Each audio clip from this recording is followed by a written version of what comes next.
Hey there, everybody. Welcome back. This is the Gerbil, and this is... Leo. That's my boy. I used to do this series called The Galaxy last week. I did it for about 3 months, and it was really time consuming, but I enjoyed it a lot, and I've had people ask me to bring it back.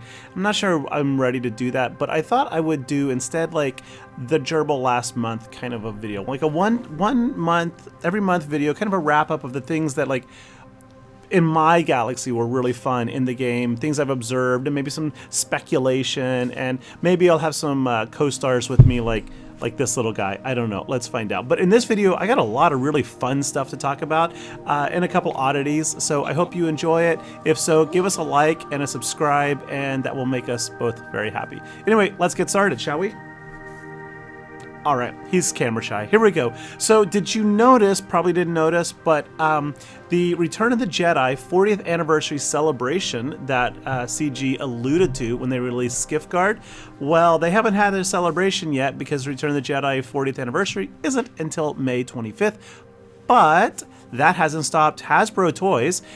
They've just introduced 2 new lines of Black Series characters, and here they are. What's really interesting is if you look at these characters, in my recent GL prediction, I said, I think we're gonna get the Scout Trooper, and look what toy is there, Scout Trooper. We did just get Skiff-Guard, which look who's in the Black Series, Skiff-Guard. And of course, Wicket, who we already have, Han Solo, we've already got 5 of, but Indoor Leia, we don't have. Everyone wants Bib Fortuna, which we don't have, and would be a great character. But of course, we already have Jabba, and that is, I think, I don't know which one that is. I think that's Paploo, Emperor Palpatine, and Stormtrooper. So, you know, I did say I think Leia's going to be the next GL, and well, they did. A lot of toys come out that seem to mirror what happens in the game, like Scythe. The Lego Scythe ship came out. We got Scythe, right? They've done this 3 or 4 times with Legos. If you watch Lego Kids, those tend to follow in the game. Anyway, let's move on, shall we? Here we go. So I had my first C-Pit run against the... What monster is that, Leah? What is that? Say loud. What is it? Rancor. Right, that's the Rancor.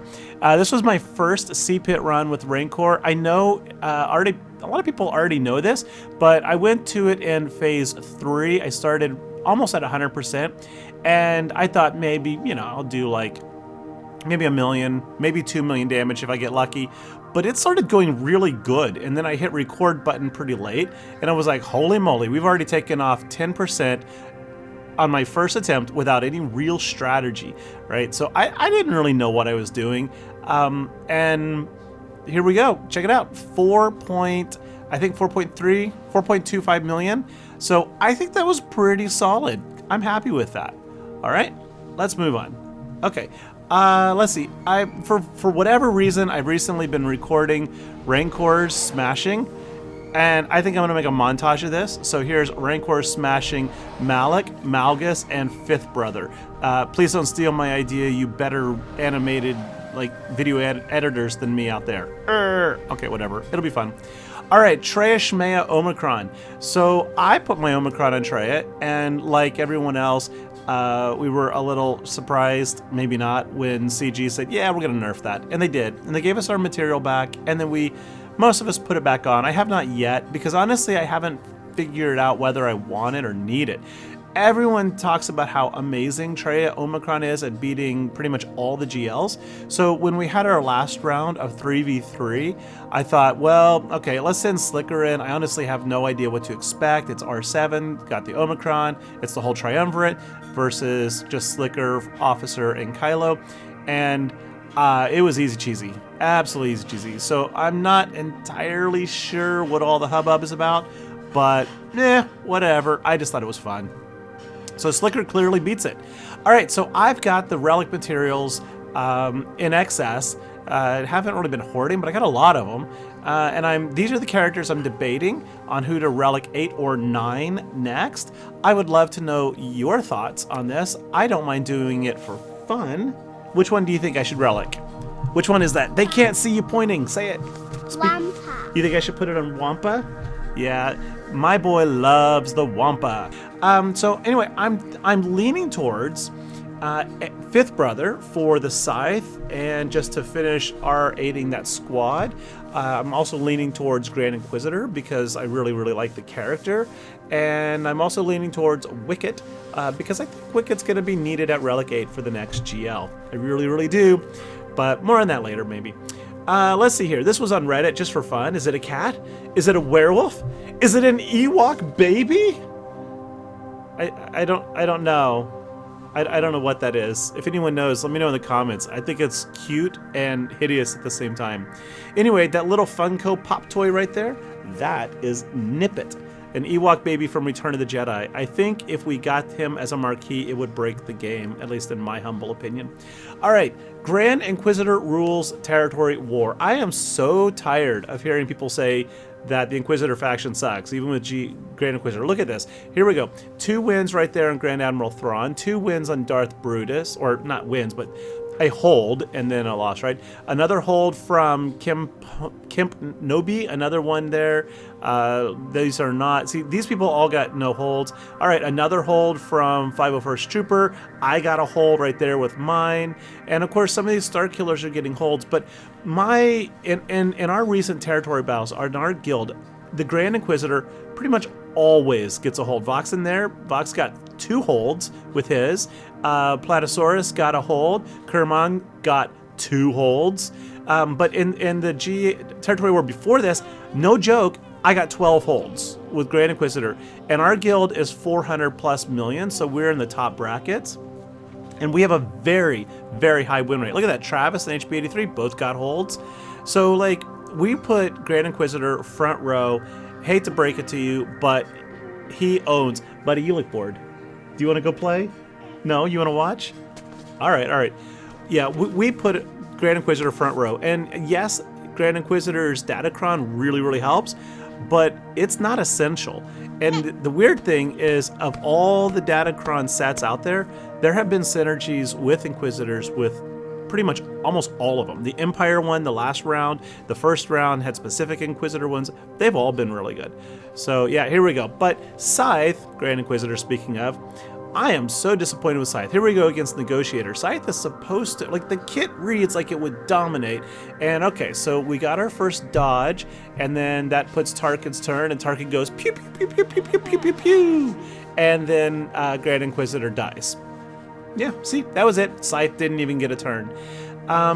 Yeah, so this has been my experience against Negotiator, against Chimera, and against Malevolence.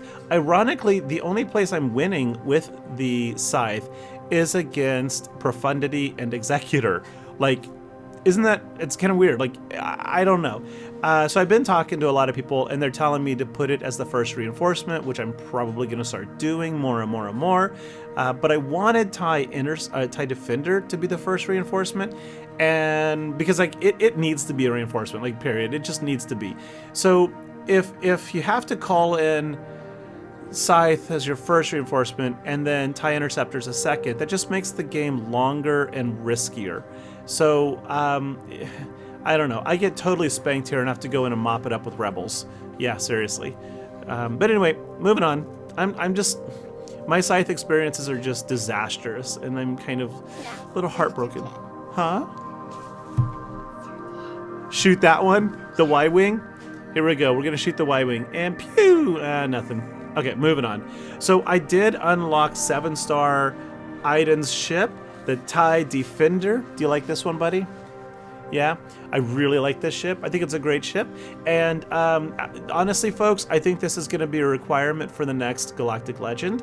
See, Return of the Jedi 40th anniversary is coming up in 3 months on May 25th. Jabba the Hutt was announced in July. That's only a month difference. So it is time to announce the next GL around the 40th anniversary. And while the TIE Defender was not in that show, it was premiered in the Rebels show. So, Rebels, 40th anniversary, Return of the Jedi, which is, I'm just saying, it's where the Rebels triumph over the Death Star. So I think this ship is going to be a requirement. So if you didn't get it to 7 stars, hopefully they will accelerate it quickly or make it farmable soon. But I think, I don't know, it's an amazing ship. It really, really is. So who am I farming in preparation for the next GL? Who am I farming, buddy? Do you know any of these people?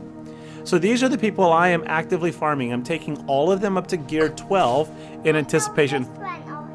Who is that one? Who is it? R2D2. Yeah, it's R2D2. So yeah, most of them I already have geared up, but I'm working on Sana Staros. She will be gear 13 today, and I'm actively farming gear 12 material for Farmboy Luke, because even if the next GL prediction I have is wrong about it being Leia, I'm certain that Farmboy Luke will be needed for a well-known X-Wing that may be arriving soon. Beyond that, I mean, yeah, these are the people I'm looking at. The only one I don't have on here that I'm thinking about is Hoth Rebel Scout. Oh no, he's on there. He's in my he's of course in my Mothma, but Rebel Soldier just kind of hurts. But Fulcrum is amazing for territory war if you're willing to put that Omicron on her anyway. So there's no real downside to these, I think. If you get Sana Staros, then Rebel Officer Leia and Captain Han have a home. So who knows? Moving on. But yeah, so here's all the recent marquee and like conquest releases and stuff, and there's some interesting things to observe. One, pretty much last year, about almost every 2 weeks on average, a character came out. We got two not Galactic Legend, but legendaries. We got Afra and we got Grand Inquisitor, and then we got Jabba the Hutt, right? So Return of the Jedi coming means it's pretty much time to announce the next one, and that makes the most sense, even with all the TV shows out there. And there's some interesting ways to break down this stuff here. If you like speculation, stay tuned, but if you don't, bye-bye. So Grand Inquisitor obviously needed 5 Inquisitors. Afra needed Sana, the 2 droids, and Hondo, my boy. And then, of course, Jabba got himself 3 marquees, but then we got 3 characters for Rebel fleets, 3 for Empire, 1 became fleet, surprise, surprise, 2 Resistance characters, a Resistance and First Order ship, and then 2 Old Republic. Now, the Old Republic Malgus, I think, is not part of the equation because he kind of was essential, I really think, in removing like HK and bolstering the Sith Empire fleet, which was kind of falling to the wayside a little bit. And then Resistance, Ben's a conquest character, but I don't know. Hear me out for a second. If we get a Leia, believe it or not, all of these characters outlined in orange are high probable requirements, even though I know 2 of them are needed for Jabba. So I mean, on that line alone, we could nix them. But all of them, let's not say they're requirements. These are all characters that have a direct relationship to Leia in one way or another. I mean, heck, Ben is her kid, right? Iden, I'll get to in a second, but even Dr. Afra. I would not be surprised at all if we get a Galactic Legend Leia that Iden, Dr. Afra, Sana are requirements. Even potentially Conquest Ben, which would, I think, just be like rough. But so I've showed this before. Leia has the 2nd most screen time in Return of the Jedi, and we have everyone else in the top 10, not her. Right? So how do these characters connect? Iden was recruited to join the Rebels by Leia, and Iden was at the Battle of Endor. She was there, just not featured in the film. After the Death Star went boom, boom, Iden defected to the Rebels and was chewed out and grilled by Leia, who eventually welcomed her into the rebellion. So there's a direct connection. Sana actually claimed in the comic books to be Han Solo's wife, and Leia was like, excuse me? And yeah, so there's a real direct connection, a personal one, right? And of course, if you read the Dr. Afra series, you would know that Leia had lots and lots of appearances. So among all of the recent released characters, there is a lot of direct synergy and relationships to Leia, and that's where I expect to go. Anyway, let me know your thoughts. Am I crazy? Otherwise, I hope you enjoyed some of these videos about Scythe, about Rancor, or anything. And I will catch you all later. Bye-bye. Say bye-bye.